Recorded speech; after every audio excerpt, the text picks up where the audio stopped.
J'ai des bulles production. Salut les fans bikers et bienvenue pour cette vidéo spéciale test de Biclou, ravisme ça j'espère. Aujourd'hui on va se faire le Engine Pro 3.0, donc c'est le troisième Engine Pro de la catégorie Engine Pro. Et je vais pas te mentir, hein, mais de tous, c'est celui qui est vraiment le plus puissant. Ravisme ça, t'appuies sur le bouton boost et t'es perdu de culotte. Alors que la sous merdasse, eh ben c'est ce que tu vas voir. Allez on y va. Fire.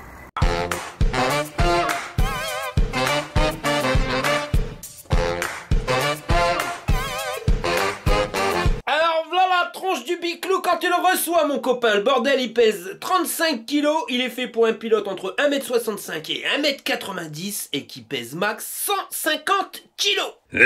Bah dis donc, 150 kilos, ça en fait quand même des sacrées cargaisons de poulet. Je t'ai ramené mon Engine Pro 2.0 pour qu'on puisse comparer. Alors à vue d'œil comme ça, les cadres ils sont vraiment similaires, mais c'est vraiment comme ça. Parce que si tu regardes bien, tu verras qu'il y aura des différences, mais ça je te le montrerai tout à l'heure. Comme les deux versions précédentes, le Biclou il se plie. Alors au niveau de la potence, c'est exactement le même système qu'on avait sur la deuxième édition. Toi la petite sécurité, tu soulèves. Qui tire dessus, faut y aller gaiement. Ça déclipse le machin. D'ailleurs, je vais retirer les étiquettes.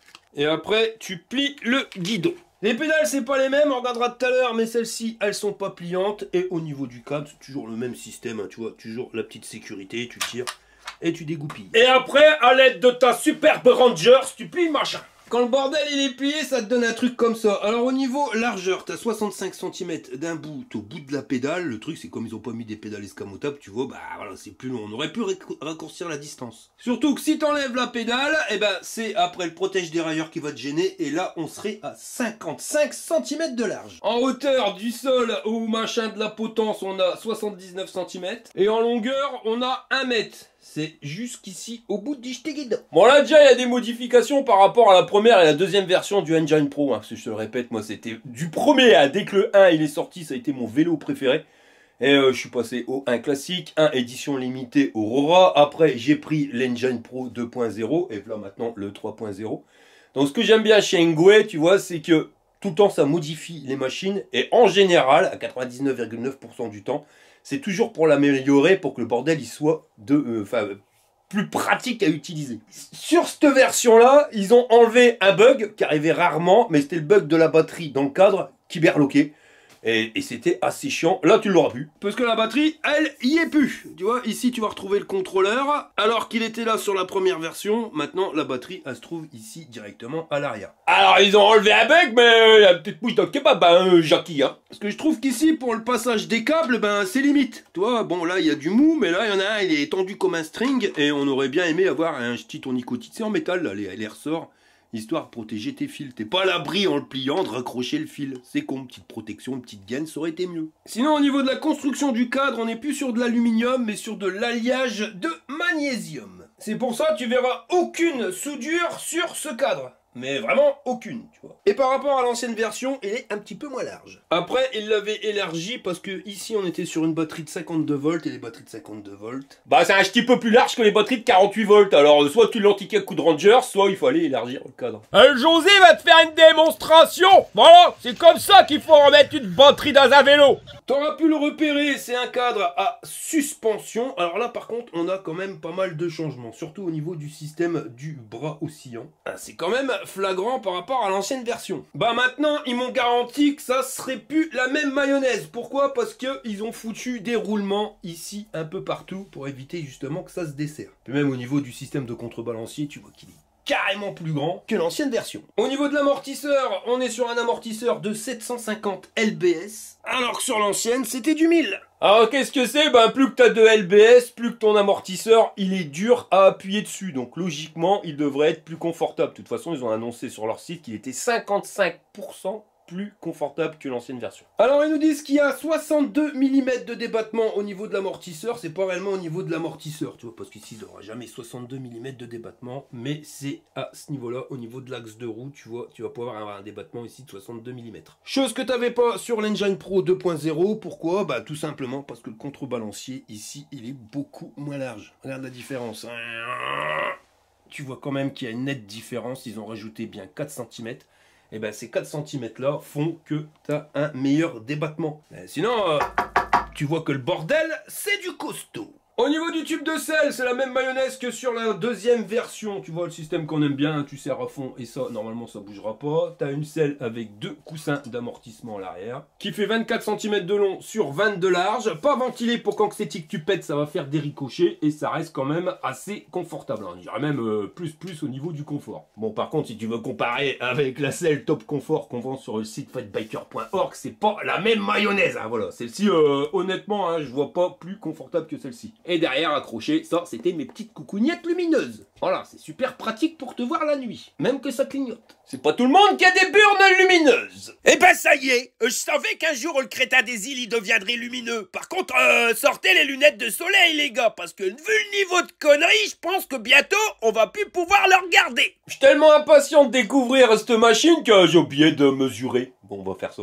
Le guidon en position basse, 121 cm du sol et 134 en position haute. Il est un petit peu plus haut que sur l'Engine Pro 2.0. La selle, 104 en position haute et 84 en position basse. Pour le jeté de gimbal, 73 si tu passes ici et 66 si tu passes au porte-bagages. L'axe de la pédale est à 17 de l'axe du pédalier qui est à 30 cm du sol. Le porte-bagages il est un petit peu plus petit que sur la 2.0, enfin du moins l'espace utilisable. On a 32 cm d'ici à là sur 16 de large. Alors qu'on avait 34 sur 18 sur l'ancienne version. Puis tu vois que les tubes ils étaient quand même plus gros sur les anciennes. Et pour la fixation, on a une vis ici et une là, pareil de l'autre côté. À l'arrière, on a la lumière. Alors, c'est pas à pile, c'est à fil. Mais elle est plus fine que l'ancienne version. Par contre, l'ancienne version, c'était relié directement au capteur de levier de frein. Hein, capteur de stop pour avoir le feu stop. Là, tu as un feu stop, mais c'est automatique. C'est-à-dire que dès qu'il sent la décélération ou alors qu'il y a des secousses, le truc, il clignote. En dessous, au niveau du porte-bagages, alors ça a changé. Là, on est sur du plastique dur. Ça berloque pas. On a une patte de fixation ici, une juste là, et ça sera tout. C'est taillé jusqu'à l'axe de pédalier. Donc, normalement, tu saliras pas tes mocassins. À première vue, c'était la même chose sur le 2.0. Alors au niveau dimension c'était la même chose sauf que là c'était du métal.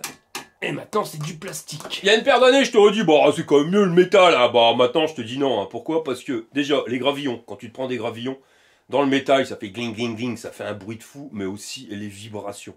Quand ton moteur il en chie puis que tu grimpes une côte ou même si voilà ça berloque dans tous les sens, ça a quand même tendance à vibrer quand c'est du métal et ça fait un son de cloche, tu l'entends bien. Sur du plastique, tu peux faire ce que tu veux, t'entends que dalle. Eh ben moi non plus j'entends rien. Et là par contre je m'inquiète hein, parce que normalement à cette heure-ci la Maryse on l'entend préparer à manger hein. Eh ben là pas du tout. Elle est encore devant Dallas, alors j'espère qu'elle va pas nous ressortir les restes de sa salade diététique d'hier soir hein. Au niveau des pneus, on est toujours sur du 20 par 4, sauf que là c'est pas la même mayonnaise, tu vois. Ça c'est les Shaoyang typés Harrison avec un dessin qui est pas fait trop pour aller dans la bidouille, je dirais même pas du tout. Mais c'est carrément plus des pneus pour aller sur le bitume. Regarde la taille des crampons. Alors tu peux aller sur chemin sec, chemin mouillé légèrement, mais pas la bidoule. Par contre sur le bitume c'est une pépite.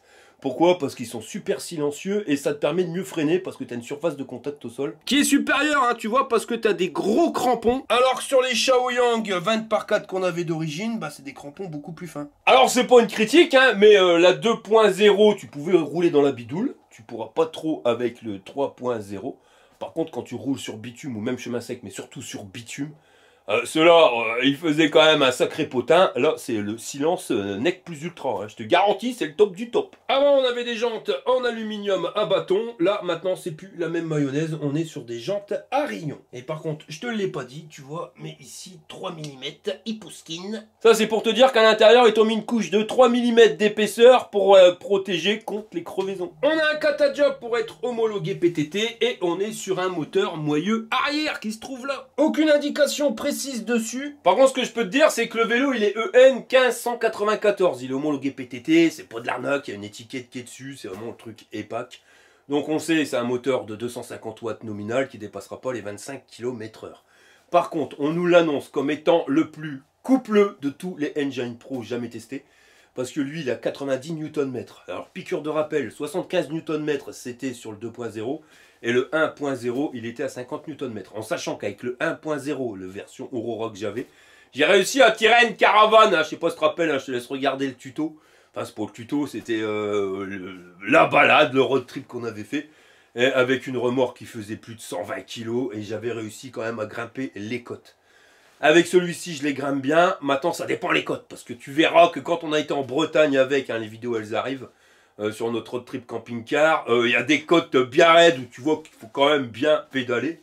Donc là, on nous annonce quand même 15 Nm supplémentaires. Et 15 Nm, ça, voilà, ça peut être bien, mais ça, c'est avec la fonction boost, je te montrerai tout à l'heure. Et on testera surtout, voir si le bordel, il a vraiment quelque chose de pépère dans le sac et qui est capable de nous tirer dans toutes les côtes. Sinon, en crête, il est capable de monter à 720 Wh. Au niveau de la cassette, on est sur du 7 vitesses, avec 28 dents pour le plus grand pignon, 14 pour le plus petit. Une protection dérailleur, et pour changer les vitesses, le dérailleur Shimano tourné. Sur la 2.0, c'était un dérailleur Altus, une protection de dérailleur aussi. Par contre, on n'était pas sur du 7 vitesses, mais sur du 8 vitesses. Et pour entraîner tout ça, on a un plateau en tôle de 48 dents avec 2 flasques en plastique pour protéger ton pantalon de jogging. Une manivelle en métal forgé et les pédales en aluminium. Alors celles-ci, elles sont pas escamotables, comme je te l'ai dit en début de vidéo, mais c'est les Wellgo avec des gros picots qui tiennent à ta godasse. Avant, c'était le système escamotable. On continue la visite guidée. Alors hop là, on a un petit visiteur, voici notre guide. Alors, qu'est-ce que tu veux, toi, mon ami? C'est ça que tu veux? Allez, mange-le, va. Allez, mange-le. On continue la visite guidée. Alors, au niveau du cadre, tu aurais dû t'apercevoir qu'au-dessus, il y a une petite nouveauté. Ça, c'est ce qu'on retrouve sur le L23.0 Pro. C'est le système anti-vol, le machin pour l'application. Enfin, c'est la fonction intelligente du vélo. Ça, on en reparle après. Au niveau de la fourche, c'est exactement la même que sur la 2.0. Donc, on est sur de l'hydraulique. 34 mm ici pour les bras. Un côté qui est bloquable, débloquable. Et de l'autre côté, qui est réglable avec les petits pépions qu'elle a. Et au niveau des battements, on va dire... j'ai l'impression qu'elle va mieux que sur la Engine Pro 2.0. On a 80 mm de débattement. Je vais regarder sur l'autre. Ah, c'est claqué. Mais ouais, c'est plus fluide. Sur le 2.0, tu sens que c'est par à coup, alors que le 3.0, tu sens que c'est beaucoup plus fluide.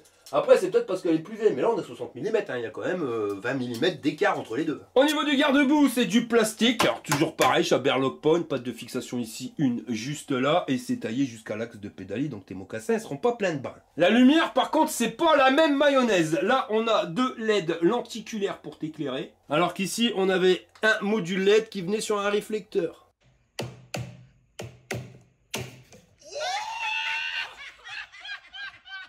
On comparera tout à l'heure l'éclairage entre les deux. Sinon au niveau du pneu, c'est le même qu'à l'arrière, hein, toujours du 20 par 4 Shaoyang en pneu anti-crevaison, enfin résistant aux crevaisons sur une jante à rayon. C'est la Maryse. Je m'appelle pas Maryse. Allez, pousse-toi.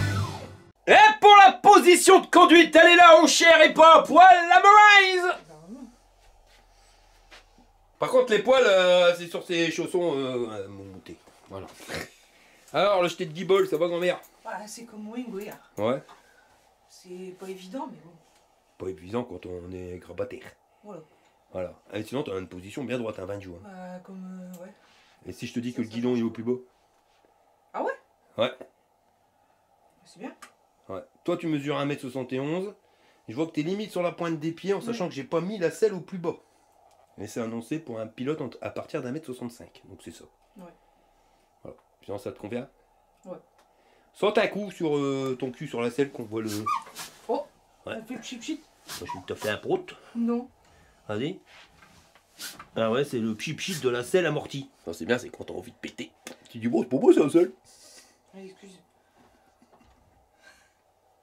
Bon, bah, je te remercie. C'est étonnant qu'il y a des pneus route. Mais honnêtement, toi, t'as testé le Engine X. Hein, de toute façon, Engine X et Engine Pro, c'est à peu près la même position de cadre. Ouais. En version tout-terrain, les Shaoyang. Et là, on les avait mis pour la balade en version route. Enfin, sur ton ancien. Ouais. Parce que le nouveau, on avait laissé dans la version tout-terrain. Qu'est-ce que tu préfères? Sur route? Ah bah je préfère les pneus route. Hein. C'est Là, clair. ça fait beaucoup moins de bruit. Ouais, si t'es en mode balade souvent sur piste cyclable, prends les pneus route. Hein. Garanti parce que... qu'il arrive un moment, t'as une tête comme une pastèque. Bah, puis même au niveau freinage et tenue de Ouais, route, hein, ça n'a ouais. absolument rien à voir. Normal, t'as une surface de contact supérieure, donc ça va mieux. Par contre, il faut pas aller dans la bidoule, hein, parce que là, c'est carrément Ah ouais, l'inverse. bah là, tu dérapes. Là, tu dérapes du mocassin. C'est ça. ou de la botte. J'ai retourné le vélo pour voir ce qui se passe de l'autre côté. Alors au niveau de la béquille, c'est exactement la même que sur la 2.0, elle est réglable en hauteur, pétez-vous que je berloque pas. Les disques, on est sur du diamètre 180, alors que sur l'ancienne version, on est sur du 160. Et les étriers, c'est de l'hydraulique, c'est exactement les mêmes que sur le 2.0. Je te le répète, mais pour tout frein hydraulique, il te faudra un kit S-Motebe. Bah, sinon, tu risques d'être zebé si jamais tu as une bulle d'air ou de toute façon. Quoi qu'il arrive, tu devras intervenir sur tes freins un jour ou l'autre, donc équipe-toi de ça, tu l'auras sur le site fatbiker.org. On continue la visite guidée. Au niveau du câble moteur, c'est un câble à visser et pas à clipser. Là, on arrive sur notre capteur de pédalage et on est sur un capteur de couple. Alors, petite piqûre de rappel, un capteur de couple, il faut appuyer sur les pédales pour faire accélérer le moteur. Plus tu vas appuyer fort, plus ça va accélérer. Contrairement à un capteur de cadence où tu as juste à faire tourner les pédales. Alors, le capteur de couple sur le 2.0, je l'avais trouvé génial à l'époque quand je l'avais testé. Maintenant, au fur et à mesure que les années, elles passent, je peux te le dire que, ouais, voilà, ils ont fait mieux en termes de technologie. C'est-à-dire que maintenant, tu as des capteurs de couple, t'appuies, tu t'effleures là, de ta godasse la pédale, et le truc, il part. Là, sur le 2.0, il faut quand même appuyer un petit peu plus fort. Attention, c'est pas non plus comme les premiers capteurs de couple, mais il faut quand même un petit peu appuyer. Là, on verra, ils ont marqué que c'était super intuitif. Donc j'ai essayé le dernier P275 de chez Engwe. J'espère que c'est le même capteur de coupe parce que celui-ci, tu poses ta godasse dessus et ton vélo, il part. C'est ça le truc, c'est que plus le temps y passe et plus la technologie, elle s'améliore et c'est une dinguerie. Parce que les premiers capteurs de coupe que j'ai testés, je peux te garantir, mon pote, il fallait monter dessus à pieds joints sur la pédale pour que le bordel, il accélère un petit peu. Là, maintenant, on arrive à des trucs de fou. Donc j'espère que ça sera le cas. Si on monte ici, on arrive à la belle étiquette EN 1594 qui dit que tu n'auras pas de police, pas de menottes, pas de prison parce que ton vélo il est homologué PTT. Juste derrière, on a la batterie avec le petit pépion ici pour protéger l'interrupteur, un marche-arrêt. Batterie qui est logée à moitié à l'arrière du cadre. Et si tu veux l'enlever, bah, il faudra la clé parce que tu as une serrure ici. Alors, tu tournes, ça te permet de déverrouiller, tu tires dessus et t'as plus qu'à saquer la batterie. Donc tu vois, t'as pas besoin d'enlever la selle. Et contrairement aux autres batteries qu'on trouve de derrière la selle, tu vois, la platine elle se trouve pas en bas. Mais c'est ici qu'on vient récupérer le courant. Et sur la batterie, bah c'est ici qu'on distribue. Là, on a un petit pépion en silicone pour protéger ton port de charge. Alors par contre, le port de charge, c'est pas forcément le meilleur. T'as intérêt à bien le mettre, le pitognou. Hein. Sinon, si t'as du brin, bah t'es schneck. Hein. Et puis c'est pas évident à le mettre. Hein. Je te garantis. Hein. Je te jure, limite, c'est de la merde à mettre. Comme ça. T'as intérêt à avoir le coup. Bordel, t'en as vite fait de t'énerver là-dessus. Là. Complètement débile. Regarde, puis c'est même pas bien mis. Hein. Ah, ça y est, Marion, c'est vraiment pas évident. Hein. Et en caractéristiques techniques, on est sur du 48 volts en 15 ampères, soit 720 Wh.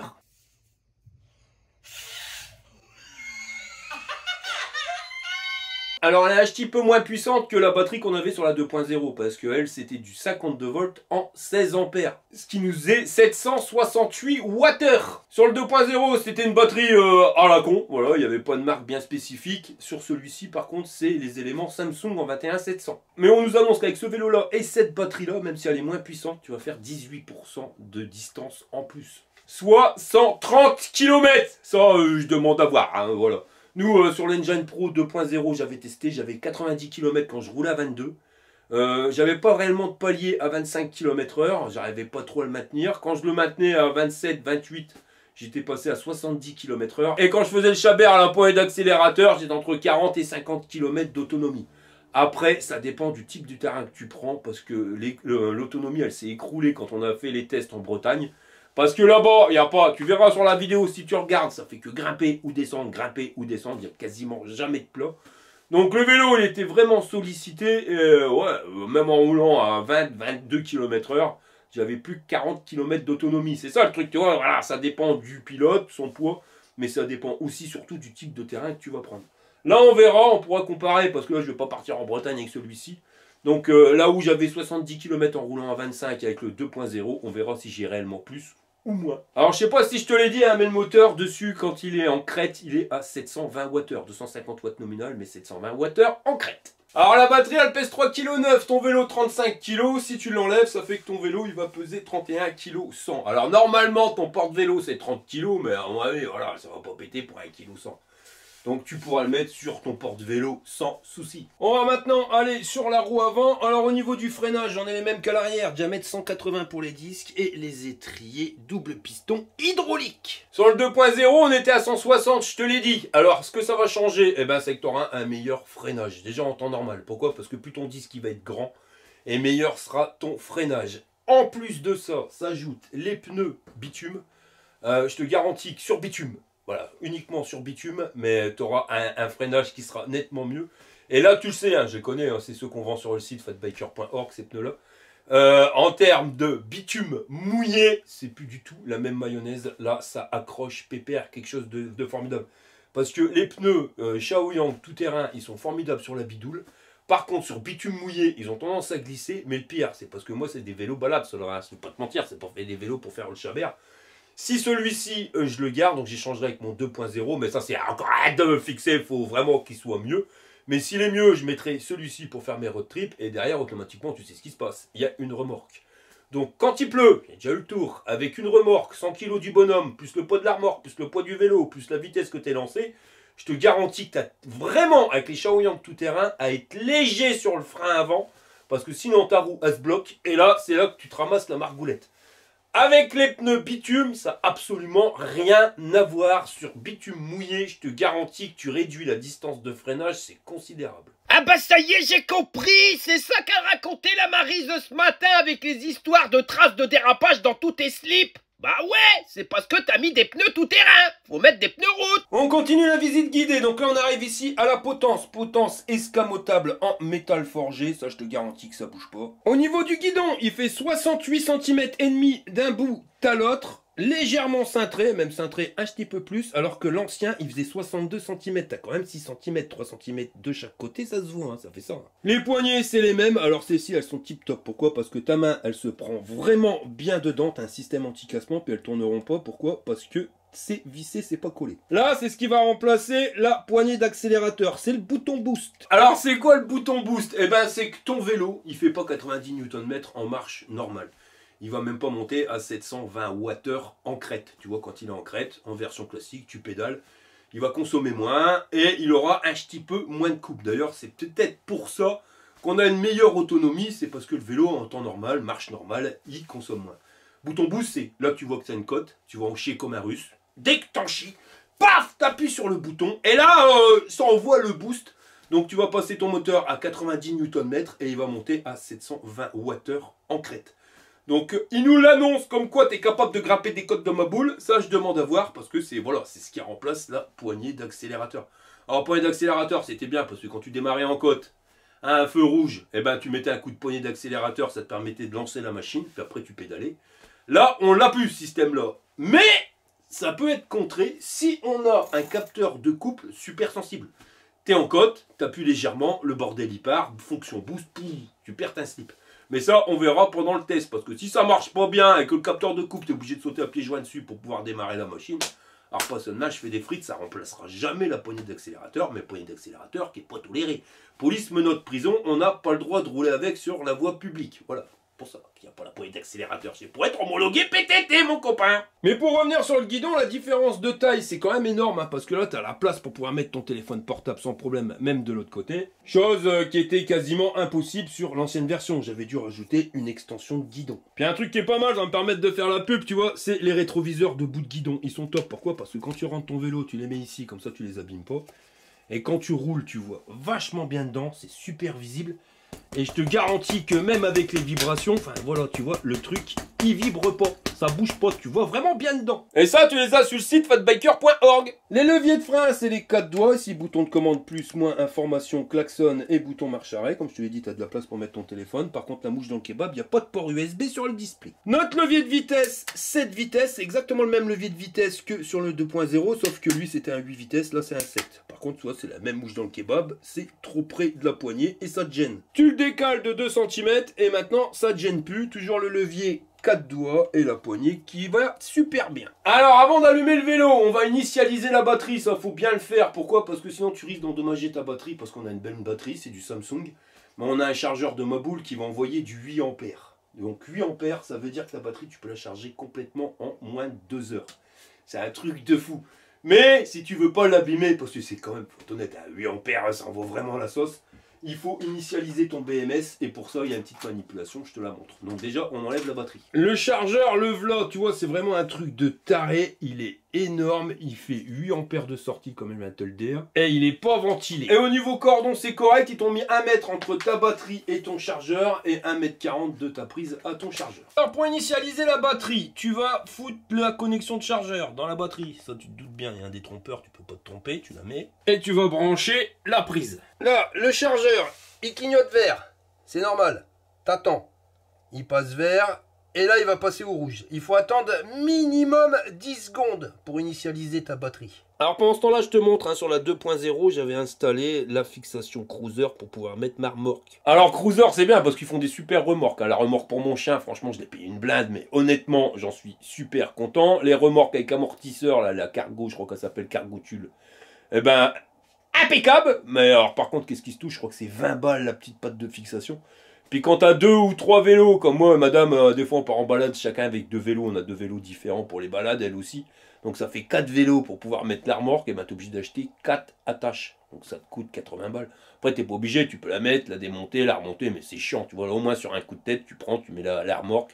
Peu importe le vélo, hop, tu peux tracter la remorque. Sur l'ancienne version, j'avais mis aussi une alarme, si, direct à l'arrière du vélo. Alors ça, c'est pratique, surtout quand t'es pas trop loin de ton vélo, genre en terrasse de café, mais que tu vois pas forcément ton vélo. Au moins, s'il y a quelqu'un qui cafouille, tu l'entends. Et ben sur la 3.0, t'as pas besoin, parce que l'alarme, elle est intégrée dedans. C'est ça le truc qu'il y a au-dessus, enfin pas que. Parce que dans celui-ci, j'avais aussi foutu un tracker. Bah ouais, si tu me piques mon vélo, au moins je peux retrouver, donc c'est tiquilé, c'est pour ça que j'étais parti chez iPhone. Parce que chez iPhone, les trackers, tu les as, tu vas les payer 5 balles à Action. Faut prendre ceux d'Action. Pourquoi? Parce que les AirTag, je sais pas, le machin. Le tracker de chez iPhone, tu vas le payer 30 balles. Mais il est complètement con ce tracker-là. C'est un truc qui est fait pour les objets oubliés. Donc même le méchant, s'il a un iPhone, il est à côté de ton téléphone, le vélo, il va lui envoyer un message en disant attention, l'objet, il a été oublié par quelqu'un. C'est nul. Alors que celui de chez Action, il prévient, enfin ça prévient pas. Mais tu peux regarder la géolocalisation et il n'y a que toi qui pourras le faire vu que c'est toi qui l'as initialisé. Donc moi je l'avais planqué ici directement. Bah maintenant sur le 3.0, il n'y a pas besoin. Pourquoi? Parce qu'il est direct dans le petit bitonio que je t'ai montré. Je suis pas pour les applications, mais celle-ci elle est vraiment tip top. En plus il y a quelqu'un qui cafouille, ça sonne. Mais en plus tu reçois une notification en disant attention il y a quelqu'un qui a touché à ton vélo. Donc tout ça c'est des petits gadgets mais qui font que c'est quand même pas mal. Hein, parce que les vélos, je vous dis, hein, les abonnés, j'en ai un par jour qui me contacte parce qu'il s'est fait tirer son vélo. Une fois que c'est chargé, tu vas allumer ton biclou. Alors pour ça, il faut appuyer sur le bitonio allumage. T'appuies 3 secondes, le machin, il s'initialise. Là, tu as le niveau de batterie, tu vois 100%, vitesse en temps réel, les niveaux d'assistance, 0. Trip, c'est le compteur journalier, odo, distance kilométrique totale. Avec la touche I, tu vas modifier et ça sera toujours affiché trip, mais là, tu passes au temps depuis lequel ton vélo est allumé. Vitesse max, vitesse moyenne, et tu reviens à la distance kilométrique totale. Avec plus et moins, tu vas changer les niveaux d'assistance, et il est sur 5 niveaux. Alors ça change de couleur en fonction du niveau d'assistance. C'est assez sympa ce truc-là. On l'a déjà eu ce display-là sur le L20 3.0 je crois. Le bouton klaxon, qui va très très fort. Alors maintenant on va regarder si on a une fonction piéton. Tu appuies sur le bouton moins, et oui tu vois, donc tu as un cycliste qui apparaît. Donc ça veut dire que ton vélo il va se mettre à 5-6 km/h. Tu lâches, ça s'arrête. T'appuies longtemps sur le bouton plus, tu vas allumer la lumière et tu le vois, de toute façon t'as un voyant lumière qui s'allume. Et voilà ce que ça donne. Alors ça éclaire vachement loin le côté l'avant de ta roue. Alors il n'y a pas de problème pour la lumière à l'avant. Et la lumière à l'arrière c'est pareil, c'est super lumineux. Par contre tu peux appuyer sur le levier de frein, ça marche pas, c'est vraiment que quand tu te prends une secousse. Donc j'ai ramené le 2.0, on va appuyer sur le bitonio. Bah écoute c'est marrant, j'ai l'impression que le 2.0 il éclaire un peu plus que le 3.0. Alors c'est pas pareil, tu vois, le 2.0 ça éclaire vachement loin, mais ça éclaire aussi le côté et l'avant de ta roue. Mais non, je crois quand même que ça éclaire mieux. Le petit feu avant, il éclairait mieux que la nouvelle version. C'est quasi certain. Regarde, j'éteins. Est-ce que ça change quelque chose si j'éteins l'autre? Ouais, non, ils éclairent pareil. C'est la même chose.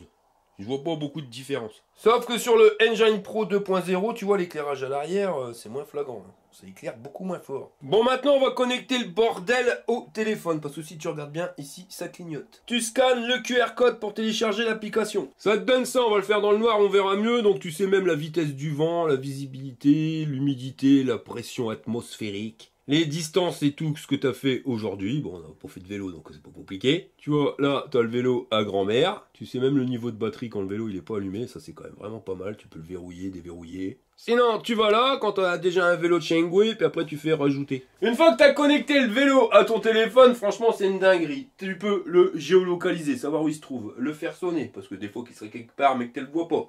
Au moins, tu l'entends. Allumer la lumière, changer les niveaux d'assistance, savoir la vitesse max, vitesse moyenne. T'as toutes tes statistiques. Le niveau de batterie, mais pas que. Tu peux faire un déverrouillage inductif. C'est-à-dire que ça, si tu l'actives, eh ben, avec ton téléphone, quand tu es à côté, le vélo, il s'allume. Alors ça, c'est vraiment pas mal. Tu peux faire l'alarme après verrouillage. Donc là, je l'ai enclenché. Je vais verrouiller le vélo, tu vois, tout simplement. Le truc, il va s'éteindre. Là, il est verrouillé. Tu as entendu le bruit. Et maintenant, je vais le bouger. Il sonne. Et à l'instant même, je reçois une notification me disant « Attention, ton vélo, il a bougé. » C'est excellent. Ça, c'est vraiment pas mal. Et un truc à savoir, hein, c'est que les mises à jour, elles se font automatiquement. Franchement, voilà, c'est quand même vraiment bien foutu, cette application-là. Autant les applications, je suis contre que celle-ci, elle est vraiment tip-top. Parce que tu as l'alarme. Bon, après, c'est pas une alarme qui gueule comme on avait les alarmes sur l'Engine Pro. Donc tu te doutes bien, je vais la rajouter quand même dessus, hein, vaut mieux 2 fois qu'une. Mais c'est pratique, c'est que tu reçois la notification direct sur ton téléphone pour te prévenir qu'il y a quelqu'un qui y touche. L'alarme que j'ai sur le site fatbiker.org, elle ne t'appelle pas pour te dire attention, il y a quelqu'un qui touche à ton vélo. Mais ça gueule quand même au moins 20 fois plus fort. Voilà, bon, maintenant j'ai qu'une hâte, mon copain, c'est d'essayer le biclou. T'as branché tous les câbles, là, Monique? Oh oui, mon Jean-Claude. Alors accroche-toi, te marronne, je vais appuyer sur le bitonio, c'est l'heure du test. Bah la Maryse, elle est venue avec moi pour faire la comparaison avec le Engine Pro 2.0. Alors on va se mettre en assistance 1, Maryse. Alors 3, 2, 1, c'est parti. J'appuie pas sur le bouton boost. Moi j'appuie, ça part direct. Par contre toi t'es parti plus vite. On va appuyer sur le bouton boost. Voilà. Faut appuyer sur le bouton boost. Le bouton boost, je crois que c'est le bouton que j'aurai à mon doigt tout le temps bloqué dessus. Je vais mettre un bout de scotch. Eh, c'est marrant parce que j'ai l'impression que ça démarre plus tranquille en version normale par rapport à l'Engine Pro et même en mode normal. Hein. Bon, après c'est sur le démarrage hein, parce que quand on se cale sur la même vitesse, c'est la même chose. Par contre, quand j'appuie sur le bouton boost, bah, tu sens que ça va un peu plus vite, mais c'est un peu plus sensible. De toute façon, c'est un capteur de couple. Si tu veux que ça marche, il faut jouer avec les vitesses. Parce que si tu n'appuies pas assez fort, eh ben t'entraînes pas le vélo. Là je suis à 18. J'appuie sur le bouton boost. Bon, en fin de compte, boost c'est je pense plus une force moteur qu'une accélération. Là, démarrage galère. J'appuie sur le bouton boost. Et là le truc il part. Voilà. Ça t'accompagne plus, ça donne un plus gros coup de main. C'est comme si tu faisais du tandem, tu vois, quand tu n'appuies pas sur le bouton boost, t'es avec un gars normal. Et quand tu appuies sur le bouton boost, t'es avec un mec qui fait du sport, mais pépère quoi. Ce qui fait que ça donne un sacré coup de main. Mais ça accélérera pas forcément, tu iras pas forcément plus vite. Par contre, en assistance 1, 7ème vitesse, quand tu n'appuies pas sur le bouton boost, je le sens. On va mettre en assistance 2, on va garder la même pression. Tu vas un peu plus vite, tout en appuyant pareil. Assistance 3 là, tu sens que c'est pas la même mayonnaise. Et que c'est déjà plus facile à augmenter la vitesse. On va se mettre là, ça ira mieux, on sera moins embêté que les bâtons. T'as à quel niveau d'assistance toi? Ah, t'as remis 5. Non, le tricheuse. En 4. Ouais. Et en 5, ça change pas la même. Pas trop le truc. Hein. Et on va appuyer sur boost. Ouais, c'est ça. Toute la magie elle est dans le bouton boost. Hein. Parce que là, tu sens, hein, dès que tu appuies sur la pédale. Le bordel il met des à-coups, ça part. Bon, on va regarder la maniabilité du vélo. Est-ce qu'on peut pédaler tout en tournant, du moins tout en se penchant, sans que ça touche? Ça a l'air d'aller. Bah, ça touche quand même. Faut pas trop se pencher parce que les pédales elles sont quand même pas trop hautes. Regarde, waouh, Raboter les rabotes. Hein. Et ça, c'est chiant, quoi. Pour un capteur de couple, t'aimes bien, surtout qu'il n'y a pas de poignée d'accélérateur. Ça, voilà, bon, c'est hors la loi. On aimait quand même bien cette petite poignée d'accélérateur. Mais avec un capteur de couple, tu es obligé de pédaler pour accélérer, quoi. Donc quand tu tournes, il faut que tu arrêtes de pédaler parce que si tu mets la pédale au plus bas, voilà, tu touches. Et puis tu touches bien. Hein. Vas-y. Bon, allez, on va aller faire une petite bordure de 30 cm. On va voir ce que ça donne au niveau de suspension. La fourche, ça a l'air d'aller. L'amortisseur, ouais. Après, j'ai pas mal au derche avec une selle d'origine. Mais j'ai pas l'impression que ça marche plus que ça, si, quand même. À voir. On verra ça dans les routes tout pourries. Bon allez, 6ème vitesse au niveau du dérailleur, j'appuie sur la pédale et tu vois le bordel il part sans appuyer sur le bouton boost. Alors le capteur de cadence, il est nettement plus réactif que la Engine Pro 2.0, tu vois qu'ils ont fait des progrès. Par contre honnêtement, c'est pas le plus réactif de tous les capteurs de coupe que j'ai testé en ce moment. Le P275 de chez Hengway, il y a un capteur de coupe qui est encore plus réactif. T'appuies, tu pars. Là tu sens qu'il y a une petite latence, une demi-seconde avant que ça parte. Alors maintenant, c'est histoire de dire de faire le difficile, hein, parce que le progrès qu'il y a eu avec les capteurs de coupe, c'est une dinguerie. Mais voilà, je tenais à te le dire, c'est pas le plus réactif. Et au niveau du bouton boost, confirmation, c'est uniquement pour donner du couple moteur, mais ça accélère pas plus vite. Par contre, quand tu appuies sur les pédales et que tu appuies sur le bouton boost, bah, tu sens que c'est beaucoup plus facile à appuyer sur les pédales. Les pneus, alors j'étais content tout à l'heure sur le bitume parce qu'on a un silence monumental. On a un moteur qui est silencieux. Là sur les cailloux, bah, tu vois, ça tient aussi la route. Je te dis, hein, tout type de chemin tu pourras les faire, hormis la boue. Après voilà, si tu rentres avec des pneus comme ça dans la boue, t'as pas fini de déraper ma copain.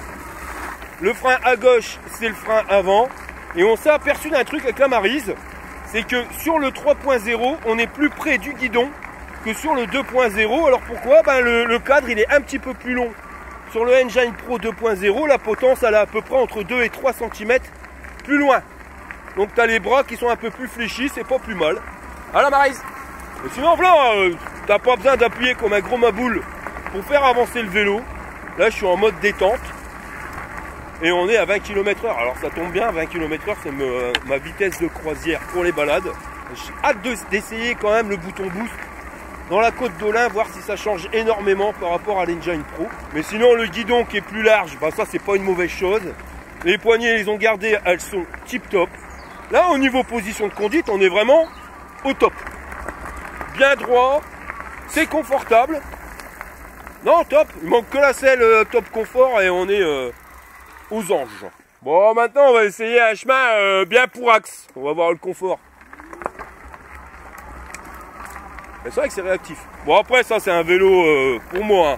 Vélo balade, vélo pour aller faire tes courses, pour aller au boulot. C'est pas le vélo pour aller faire le chabert à fond la caisse. De toute façon il y a peut-être la possibilité de le débrider mais je ne sais même pas. Et de toute façon je m'en fous parce que ça c'est le vélo que je vais garder pour mes road trips. Et road trip, je te dis 22 km/h c'est vraiment le maximum.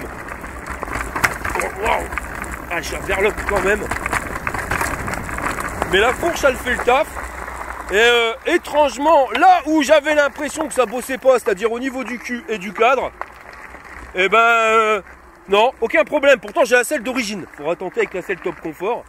Bon, et départ arrêté dans une côte. Alors je vais appuyer sur le bouton boost, 7ème vitesse au niveau du dérailleur. T'es prêt? 3, 2, 1, go! Donc on va regarder la différence avec l'Engine Pro 2.0. Alors on arrive. Donc là j'appuie sur le bouton boost. Hein. Ouais bah je la perds pas de beaucoup. Par contre faut être honnête, je grimpe sans en chier comme un russe. Si je lappe le bouton boost, ouais quand t'es sans le bouton boost, j'ai l'impression qu'on a la même le même couple que le Engine Pro 2.0. Hein. Parce qu'il n'y a pas beaucoup d'écart. Et si j'appuie, ah, tu sens que c'est beaucoup plus facile. Et là, je m'en vais. On va dire que c'est une option qui est pratique quand ça grimpe. Tu vois, ça joue pas avec la vitesse, même si au final ça joue avec la vitesse. Parce qu'en fin de compte, t'en chies moins à appuyer sur les pédales. Donc ça te permet d'entraîner mieux ton vélo. Donc ouais, ça va agir sur la vitesse, mais c'est parce que tu entraînes ton vélo. Mais c'est garanti que t'en chies moins, ça c'est certain. Les 90 Nm, tu les sens. Par contre, tu es soufflé. Hein. Moi, tu m'ôteras pas de l'esprit que la petite poignée d'accélérateur, on était bien content de l'avoir, mais malheureusement, c'est pas homologué. Par contre, c'est vrai qu'au niveau du cadre, bah, j'ai pas d'inconfort. Là, on vient de passer un trou, boum, ça passe. Les pneus là sur les lits de cailloux, ça passe. Attention, je vais faire un freinage d'urgence. Voilà. T'as vu ça? Écort, parce qu'il y avait des graviers. Je vais te le faire sur bitume. Tu vas voir le bordel. Tu freines direct. Non, les pneus là, quand tu dois rouler sur bitume ou chemin sec, ils sont top. Par contre, la batterie, on a fait 9 km. Et j'ai perdu 15% de batterie. Donc les 130 km, tu t'assois dessus. Et là, quand j'appuie pas sur le bouton boost, je vais me faire doubler par la Maryse. Je dirais même que sans bouton boost, le Engine Pro m'a l'air d'avoir plus de coupe. Après, je suis plus lourd que la Maryse. Par contre, dès que tu appuies sur le pitonio, alors là, tu la rattrapes crème, quoi. On va faire un freinage d'urgence à 25 km/h sur le bitume et uniquement sur le bitume. T'es prêt? On s'arrête aux cyclistes. Voilà. C'est-à-dire qu'il m'aura fallu moins de 3 mètres ou à peu près 3 mètres pour passer de 25 km/h à 0 sur bitume avec ces pneus-là. C'est une dinguerie. Et tu sens encore plus la différence, c'est quand le bitume il est mouillé. Mais sinon, il se conduit bien. Hein.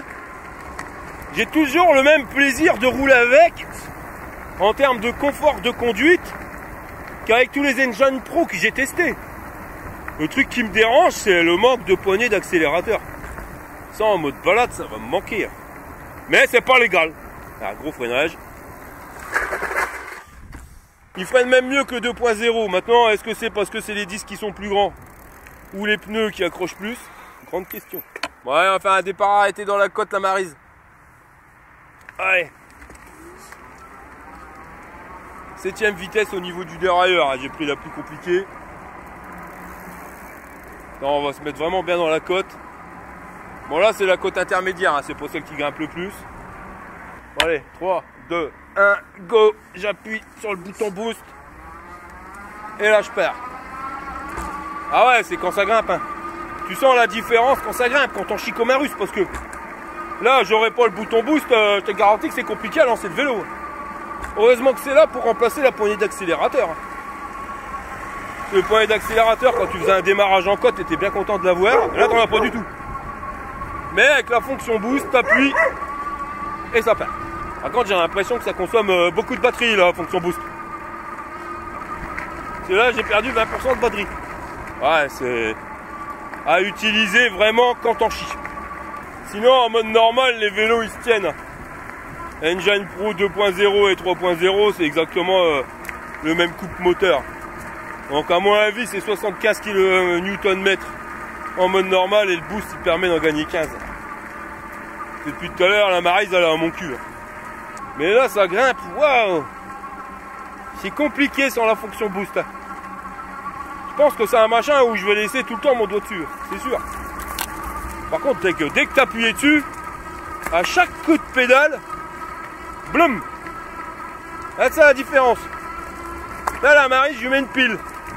Et je vais relâcher le bouton boost. Et boum! Mais ouais, ça, c'est le vélo qui convient à tout le monde. Franchement, hein. Si tu veux, hormis aller faire le Chabert, ce vélo-là, il est fait pour toi. Puis au niveau technologie, là, avec la connexion, là, enfin l'application, c'est génial parce que tu peux même régler le courant de charge. C'est-à-dire que tu as un chargeur 8 ampères, mais tu n'es pas obligé de charger à 8 ampères. Si tu veux que tu as le temps, bah, tu peux charger en 2 ampères. Et ça, je trouve ça tip top. Bon, allez, départ arrêté, Côte d'Olin. Là, au moins, on sera fixé. T'es prêt, la Maryse? 3, 2, 1, c'est parti. Pas de bouton boost. Donc ça part bien, rien à dire. Mais là, on n'est pas dans la côte. Hein. Là, voilà, là, ça grimpe. Et là, la Maryse a mis une pile. J'appuie sur le bouton boost. Et ça devient tout de suite beaucoup plus facile. Ouais, non. Quand t'as des belles cotes comme ça, tu sens. Parce que là, j'ai plus qu'à appuyer sur les pédales sans appuyer comme un gouré. Voilà, si je devrais schématiser le bouton boost, ça serait ça. Quand tu n'appuies pas dessus, faut appuyer fort. Quand tu appuies dessus, c'est beaucoup plus simple à appuyer. Mais ça va t'amener à la même vitesse. Mais regarde la différence. Voilà, beaucoup moins fatigué, je suis sûr que Maryse. Tiens, tu vas tester Maryse. Tu vois le feu. En fin de compte, il s'allume quand il sent les décélérations. Excellent.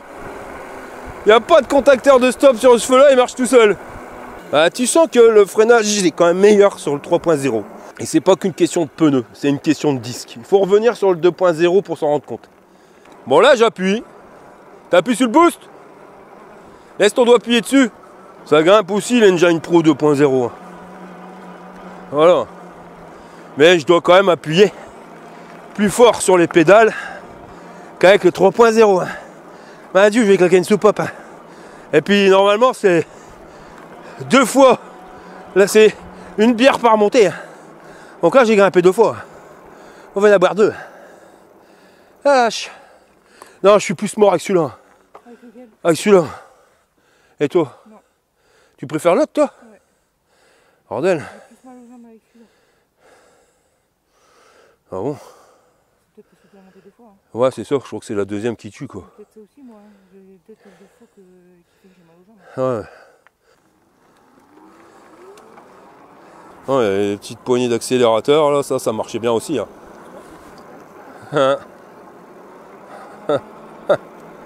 Au niveau détente, on était bien. Hein. Enfin, bien sûr, pas sur la voie publique, c'est interdit. Ah, ouais, copain. Bon, on va faire un test que je trouve génial. Là. Tu vois, je te dis, les applications, je suis vraiment pas pour. Mais là, je trouve ça vraiment excellent. C'est que la Maryse, elle est restée à côté de ma bière.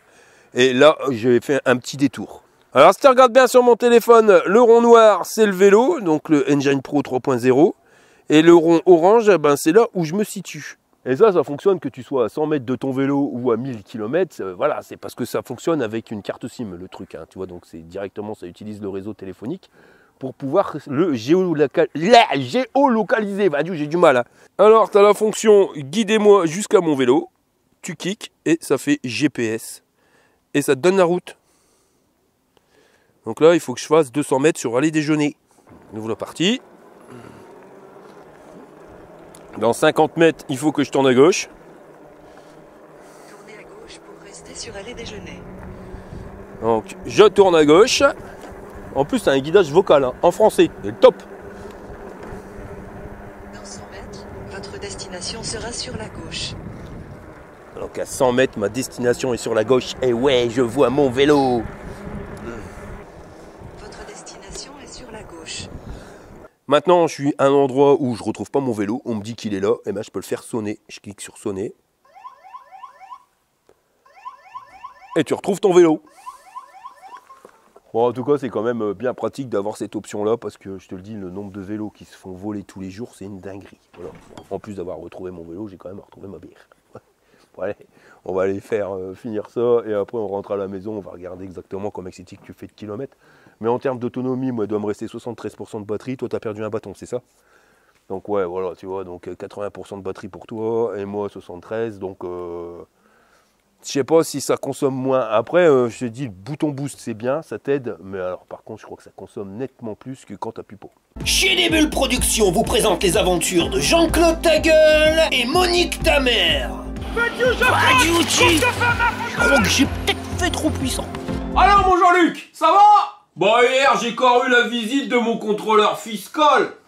Ah bon? Ouais, il m'a dit, j'ai l'impression que vous vivez au-dessus de vos moyens. Votre villa avec votre piscine et vos 3 Mercedes dans le garage, elles correspondent pas à votre déclaration de revenus. Ah merde. Ouais. Alors il me dit, mais vous faites comment pour vous payer tout ça? Bah je lui dis, moi j'économise sur les repas.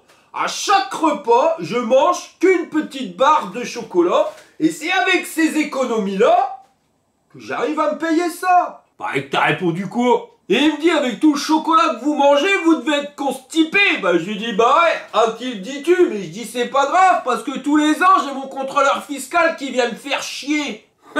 Bon bah ça y est, on est rentré de la petite balade. Vraiment petite la balade, j'ai même pas regardé le nombre de kilomètres qu'on a fait, mais de toute façon on n'a pas été jusqu'au bout de la batterie. Parce que avant d'utiliser la batterie à fond, le bonhomme il était complètement rincé. Voilà, donc petite modification, et ça a été bien de partir avec l'engine 2.0 et le 3.0 pour pouvoir comparer. Quand j'ai essayé le 3.0, je me suis dit, bon la fourche c'est la même. Non, pas du tout. Faut que tu reviennes sur le 2.0 pour t'apercevoir qu'elle est quand même nettement plus confortable. Mais mets tes mains sur le guidon quand même après, quand tu lâches, moi je pars en arrière. Voilà, la suspension à l'arrière, c'est pas la même mayonnaise, hein, ouais. Quand tu t'installes sur l'Engine Pro, enfin le 2.0, parce que des Engine Pro, on est d'accord que tout de suite, le vélo, il bouge, il s'écrase un peu. Ouais. Là, t'as l'impression que ça bouge pas, que c'est dur comme un bâton. Et puis au final, quand tu vois dans les imperfections, bah tu les sens pas les imperfections. Non, franchement. Et moi je regardais, je te suivais derrière quand tu étais sur celui-ci, et tu vois que le bras il bouge bien, donc non franchement au niveau confort, te dire si c'est 55% comme on nous a dit sur le site, plus confortable, je sais pas, mais au niveau de la fourche c'est plus confortable, et à l'arrière je sens pas du tout les imperfections.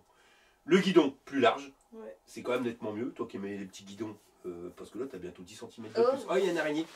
Bon alors attention, nous allons tuer une araignée, sinon grand-mère, on va plus la voir. Voilà, attention, bah salut. Hein. Hop, voilà, ça y est. Ah, Vicor! Ah, bah, elle est où? Elle est là au bout de ton mouchoir! Ah, ça y est, elle est morte. Voilà, Saleté! regarde, je te prouve. Oui, oui. Un quart d'heure. Faut lui montrer parce que sinon après elle te croit pas.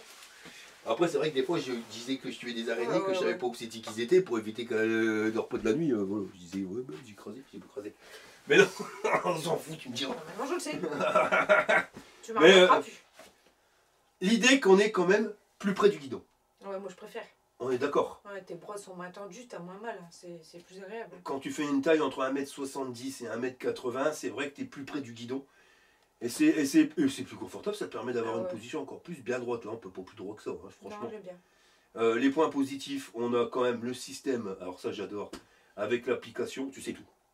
Et ça c'est génial. Alors ça peut paraître un gadget, tu vois, mais non, parce que imagine tu es au boulot, tu dis merde, est-ce que j'ai rechargé la batterie de mon vélo pour aller faire un tour ce soir en rentrant? Tu regardes depuis ton application, tu sais même si ta batterie elle est chargée. Regarde, on savait que le tien il était chargé à 75%. Ouais, c'est pratique. C'est quand même pratique, il y en a un qui touche dans l'instant T, tu reçois une notification. Maintenant, sur le boost, est-ce que c'est nettement plus puissant que le Engine Pro 2.0 ou pas? J'en sais absolument rien. À première vue, quand on a fait le test, c'est quand même c'est plus facile. Quand tu appuies sur le bouton, tu sens que le truc... c'est pas que ça part, c'est que c'est beaucoup plus facile à pédaler. T'en chies beaucoup moins. Ça t'aide bien quand même. Mais tu vas pas plus vite, ça reste à Non. 25. Mais t'en chies moins. Ouais. Voilà, et d'ailleurs, tu vois quand tu lâches le bouton et puis que ça grimpe, que ça devient beaucoup plus dur au niveau des pédales. Donc, je voyais pas beaucoup d'écart entre toi et moi, entre le 3.0 et le 2.0. Par contre, pour revenir, tu as pris celui-là, le 3.0. Moi, j'ai pris le 2.0, j'arrivais pas. J'arrivais pas à te suivre, tu me mettais des pilules. Donc, mais après, il faut savoir aussi que ce matin, j'ai rentré 2 palettes de placo. Ouais, voilà, et c'est ça qui fait que je suis mort et rincé. Donc, on va pas trop parler du boost et tout. C'est pour ça que j'ai pas utilisé l'autonomie jusqu'au bout. Je vais aller bosser avec. Demain, ça ira mieux. J'aurai dormi. Ça sera plus reposé. Un peu plus de force dans les guibolles parce que là, je suis vraiment rincé. Et comme ça, on pourra être à même de dire exactement si ça va mieux ou si ça va moins bien. Mais le capteur de couple, il est quand même plus sensible que sur la première version. Ouais. Et ça, c'est normal. Et ils vont nous sortir dans 6 mois un autre vélo. Et tu verras que le capteur de couple, il sera encore plus sensible parce que c'est l'évolution.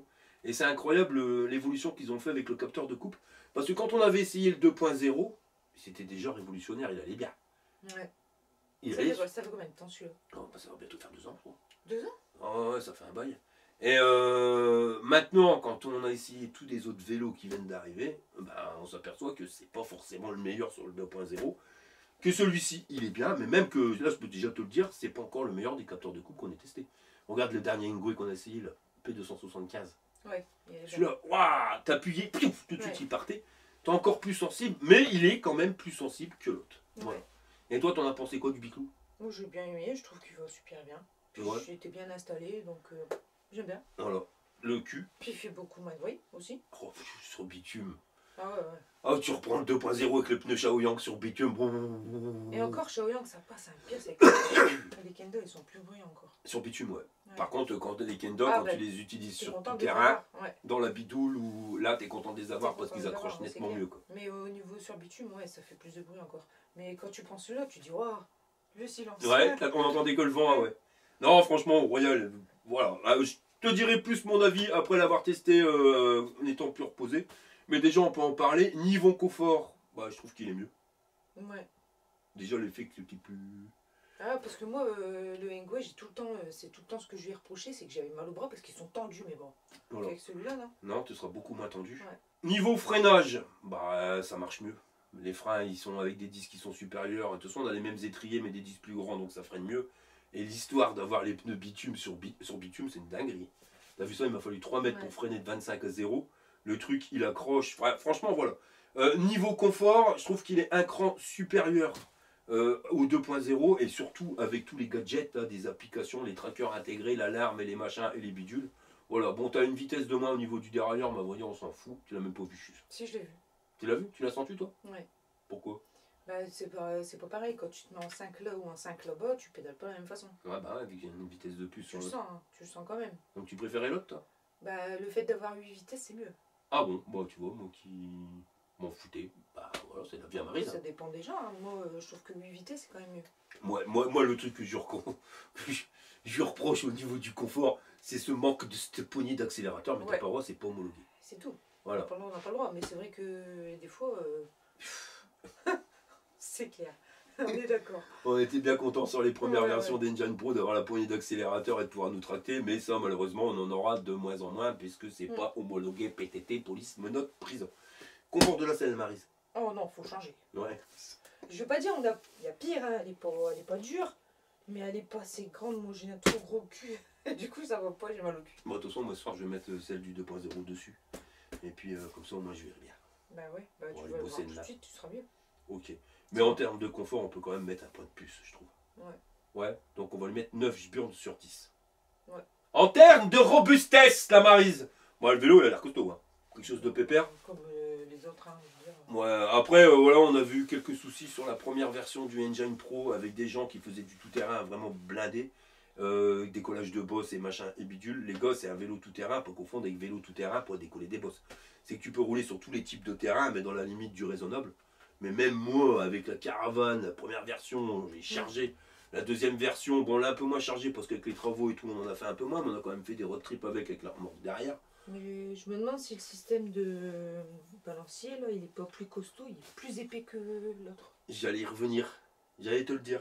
Parce qu'il y avait un bug, tu te rappelles, on devait resserrer Ouais. de temps en temps au niveau des vis.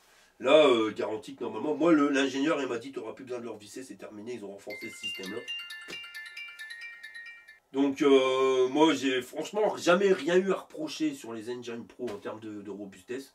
Là tu vois que le bordel c'est béton armé, en plus c'est un cadre en alliage de magnésium. Donc on va lui mettre un point de plus et on va lui mettre 9 burnes sur 10. Pour la puissance moteur, alors la deuxième version on avait mis 5 burnes sur 10. Là je vais pas me lancer. Je vais quand même attendre parce que voilà, avec une poignée d'accélérateur tu peux savoir si c'est plus puissant ou moins. Là c'est un capteur de coupe, c'est en fonction de comment tu appuies sur les pédales. Je suis mort. Donc j'appuie plus sur les pédales comme je devrais appuyer sur les pédales. Donc faut pas prendre mon avis. Je préfère me reposer, être bien et je te mettrai un petit truc et on verra par rapport à la puissance moteur. Mais la première version on avait mis 5. J'ai quand même l'impression qu'il va mieux parce que tu m'as mis une sacrée pilule là. Parce que toi tu les as pas rentrés les plaques de Palco. Bah, T'étais non, pas là, le ouais, chauffagiste c'est il pas était là en galère, on était en panne de chauffage ici. Alors il a fallu qu'elle attende après le chauffagiste. Et donc j'ai rentré avec mon copain. Mais non, on verra ça plus tard. Pour l'autonomie, c'est la même chose. On verra ça plus tard. Ouais. Hein. Et puis pour le rapport qualité-prix, bah c'est pareil, on verra ça plus tard parce que le vélo il est quand même 200 balles plus cher que la deuxième version, que Ah le ouais. 2.0. Il est à 1699 € alors que l'autre il a mis 499. Si tu utilises mon code de réduction, tu auras 100 balles de réduction, donc ça va te faire le vélo à 1600 balles, à 1599 €. Maintenant, il y a 200 balles, ils sont quand même justifiés par le fait que tu aies l'alarme et l'application Ouais. qui te connecte. Bah, ouais. Parce que ça, c'est quand même royal. Dès que tu touches, à l'instant T, tu reçois une notification pour dire qu'on cafouille à ton vélo. Ça, je trouve ça super classe. Et un truc aussi que je t'ai pas dit, mais au niveau du chargeur, tu peux le charger en 8 ampères quand tu n'as vraiment pas le temps, parce qu'il faut que tu partes rapido. Mais tu peux sélectionner via l'application l'intensité que tu mets, et ça peut aller de 2, 4, 6 ou 8. Donc moi je vous conseille plus de partir sur du 2, voire sur du 4 max. Pourquoi? Ça va te permettre de garder ta batterie plus longtemps dans le temps. Parce que plus tu charges fort, et plus ça craint, quoi. Mais bon, tous ces notes-là, on vous les dira plus tard. À la Maryse. Ouais. Et toi, tu certifies Maryse ou pas? Bah ouais, moi j'aime bien, moi. Ouais. Ouais. Certifié Maryse. Oui, quand même. Bah, Même quand t'as mal au cul. Non, faut changer de sel quand même. Mais une fois qu'on change de sel, voilà. Il est bien, franchement, il est bien. Et au niveau grimpé de côte? Bah après, moi j'ai pas fait la côte de l'Ain. Ah, si, Ah, t'es si folle je ou l'ai quoi? fait, qu'est-ce que je raconte? Elle est complètement fêlée. Si je l'ai fait. Ouais, bon, ça va. Enfin, ouais, ça va, il monte. Hein. Après, c'est parce qu'on appuie pour voir jusqu'à combien on va aller. Mais t'es pas obligé de pédaler comme un taré tant qu'il monte. Non, c'est ça. C'est Après, ça le truc. Mais moi, enfin, ouais, moi j'aime bien. parce qu'on l'a grimpé 2 fois. Ouais, c'est ça. Quand t'arrives en haut puis que tu redescends et que tu la remontes, forcément tu te rends pas trop compte Alors, que t'es mort. Qui a des vélos, il reste en bas de la côte. Hein. Bah ouais. Voilà, c'est ça le truc. Hein. Non, il monte. Hein. Donc certifié Maryse. Ouais. Non, mais c'est vrai que il me plaît bien. C'est pour ça que je veux pas le noter et donner de mauvaises notes par rapport à mon état de santé actuel. Et on va rouler un peu plus. On fera un tour ce week-end. Ça te dit? Voilà. Bon bah voilà les gars. Bon bah ça y est mon copain. Maintenant j'ai fait un peu plus, beaucoup de kilomètres avec le vélo. Je vais pouvoir t'en parler plus. Alors ça va faire une vidéo qui va être longue. Tu vas encore recevoir des mails en me disant tes vidéos elles sont trop longues. Mais je suis vraiment désolé les gars. Tu vois, enfin moi perso c'est mon avis. Je trouve qu'on n'achète pas un vélo comme une paire de chaussettes. Une paire de chaussettes, tu peux te planter, c'est pour ça qu'il va te ruiner. Là, quand tu vois que j'ai des abonnés qui galèrent à pouvoir se payer un vélo, qui mettent tous les mois 100 € de côté pour pouvoir s'en payer un, quand tu vois un vélo à 1700 balles, bon, ici, ça, si tu prends avec la ristourne et 100 € de réduction avec mon code, ça fait quand même 16 mois. Les mecs, il leur a fallu 1 mois, 1 an et demi pour pouvoir se payer un vélo. Ce qui est normal parce que c'est pas donné. Alors, il faut vraiment pas se louper quand tu l'achètes. Tu vois, voilà, de toute façon, c'est le but de ma chaîne, mon copain. Voilà, c'est vraiment que tu puisses trouver le vélo adapté à tes besoins et que tu te plantes pas. Parce que se planter sur une paire de chaussettes, c'est pas grave. Se planter sur un vélo à 1600 balles, waouh, ça pique au derche. Surtout que l'argent, en ce moment, c'est compliqué. Hein, voilà, on en donne plus qu'on en reçoit, hein, j'ai l'impression. Donc je veux vraiment pas me planter, c'est pour ça que si jamais tu as une question, arnouvets@yahoo.fr, si tu cherches un vélo, bah, je me ferai un plaisir de pouvoir t'aiguiller. C'est vraiment le but de la chaîne. Après voilà, Marie si elle a ouvert son magasin, le but c'est après, une fois que tu es équipé en vélo, bah, de pouvoir te fournir en pièces détachées sans galérer quelque chose de pépère. C'est le glogo qui galère à trouver les pièces détachées, il est là. Et ce qui te permet de pouvoir, sans trop te prendre la tête, alors tes plaquettes de frein, tes pneus, tes chambres à air, enfin voilà. Et on essaye d'avoir un stock de plus en plus grand pour pouvoir répondre à toutes les demandes. D'où le but que j'ai déménagé, hein, enfin déménagé, acheté une maison, mais je me suis fait douiller. Enfin, tu vois le délire. Résultat, je suis en plein travaux et ça freine un petit peu les projets, mais c'était ça le but, hein, que par la suite, pouvoir vous fournir le service après-vente des vélos et d'essayer de faire le service après-vente directement des marques. C'est pour ça que quand tu achètes un vélo, utilise le lien dans le descriptif de la vidéo. Ça me permet de me donner du poids et pour pouvoir réussir ces projets-là qui seront par la suite. Mais voilà, tu seras content quand même si la pièce, elle peut être envoyée directement de chez moi, de France, plutôt que de Chine. Voilà. Ou d'avoir un interlocuteur qui parle français. C'est pour ça que maintenant, le service après-vente, j'ai tellement de demandes pour les recherches de panne, les machins, les bidules, je vous le dis clairement. Je le fais uniquement aux gens qui ont utilisé mon lien, parce que sinon j'y passerai mes journées complètes, et déjà c'est compliqué d'essayer de répondre à tout le monde, et j'y arrive, voilà, malgré que je galère avec mes travaux, mais j'arrive à vous répondre. Mais maintenant, voilà, le but de ma chaîne, c'est que tu puisses trouver le vélo adapté à tes besoins, tu l'achètes où tu veux, tes pièces détachées, tu les achètes où tu veux, même si ça nous ferait plaisir si tu les prenais chez nous.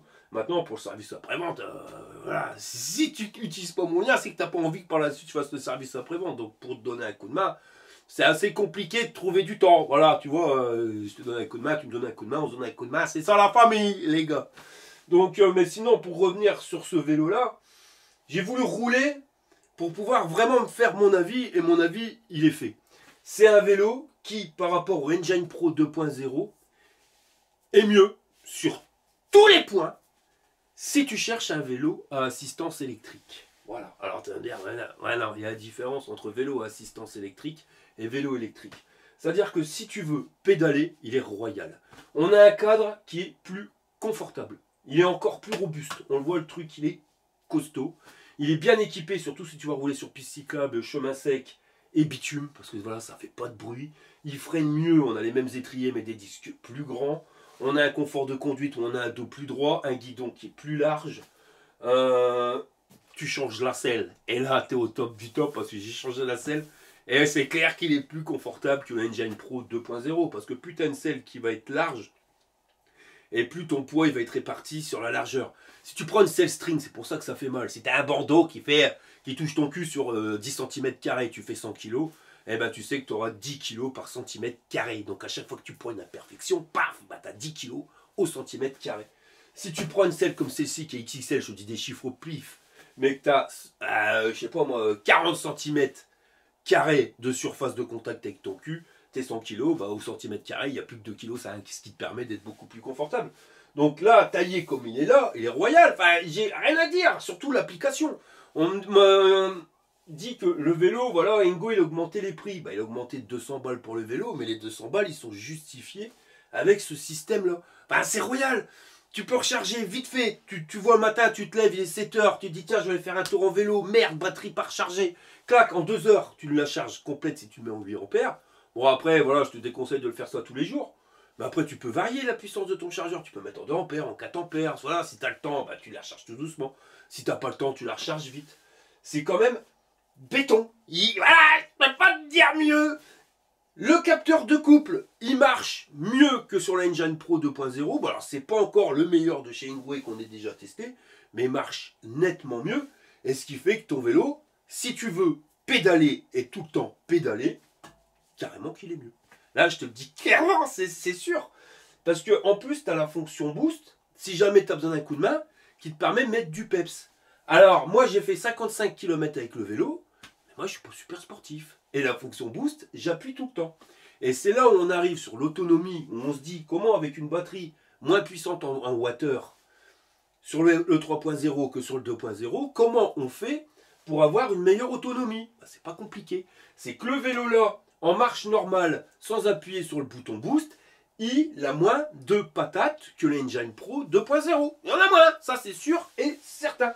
Mais le truc, est-ce que tu as réellement besoin d'avoir de la patate tout le temps? Bah non, pas forcément. Parce que quand tu démarres sur du plat, t'as pas besoin. Quand ça descend, t'as pas besoin. Quand tu te balades et que t'es lancé, t'as pas besoin d'un coup de peps quand c'est sur du plat ou quand ça monte légèrement. Maintenant, le peps, tu l'as quand on a envie et que ça grimpe, ou alors quand c'est sur du plat comme moi, quand tu veux démarrer comme une balle poche, mais t'appuies et là tu vas donner du peps. Mais c'est quoi de donner du peps? C'est de faire que le moteur, on va l'alimenter plus en courant. Donc le moteur, on l'alimente plus, il va consommer plus. Donc ce vélo-là, bah moi j'ai fait 55 km avec le doigt scotché sur la fonction boost. J'enlève mon doigt de la fonction boost, je vais consommer beaucoup moins de courant, et je ferai beaucoup plus d'autonomie qu'avec l'Engine Pro en utilisant uniquement la poignée d'accélérateur, bien sûr, uniquement sur voie privée. Voilà, c'est ça l'avantage. L'Engine Pro 2.0, tu démarres, il envoie tout de suite le steak en fonction de ce que tu vas appuyer sur les pédales, mais le moteur, il est alimenté comme il faut, à fond. On le voit, il est plus puissant, le Engine Pro 2.0, que le 3.0 en mode normal, ce qui fait qu'il consomme plus. Lui, il va consommer moins.